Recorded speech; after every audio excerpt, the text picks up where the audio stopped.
Hello বন্ধুরা, কেমন আছো তোমরা সবাই? আশা করি তোমরা সবাই খুব ভালো আছো আর আমিও ভীষণ ভালো আছি। কিছু স্বপ্ন কিছু আশা, তোমাদের ভালোবাসার সাথে আমি চলে এসেছি আবার একটা ছোট্ট ভিডিও নিয়ে। তো ভিডিওটা করার কারণ হচ্ছে কি, আজকে এই ফুলগুলো এত ভালো লাগছে দেখতে, তো ভাবলাম যে এগুলো তোমাদের সাথে শেয়ার করি। এর আগেও ফুটেছে অনেক, কিন্তু শেয়ার করা হয়নি তোমাদের সাথে সেভাবে। সেগুলো নষ্টও হয়ে গেছে, কিন্তু ভাবলাম যে আজকে সকালবেলা এগুলো শেয়ার করলে কেমন হয়।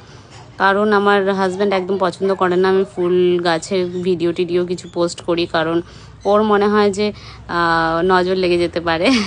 তো আমার আবার চিন্তাধারাটা একটু অন্যরকম। আমার মনে হয় যে আমি তোমাদের সঙ্গে যেরকম সব কিছু শেয়ার করি, তো আমার বাড়িতে এই সুন্দর সুন্দর ফুলগুলো আমি কেন তোমাদের সাথে শেয়ার করব না। তো যাই হোক, সবার চিন্তাধারা তো আর সমান হয় না, তো আমিও আলাদা মানুষ, সেও আলাদা মানুষ। তো আমার মনে হলো তোমাদের সঙ্গে আমি এগুলো শেয়ার করি। তো আমার বাগানের ফুলগুলো তোমাদের কেমন লাগলো অবশ্যই জানাবে।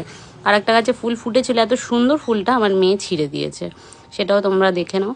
তো যাই হোক, দেখা হচ্ছে পরের একটা ভিডিওতে, ততক্ষণের জন্য টাটা।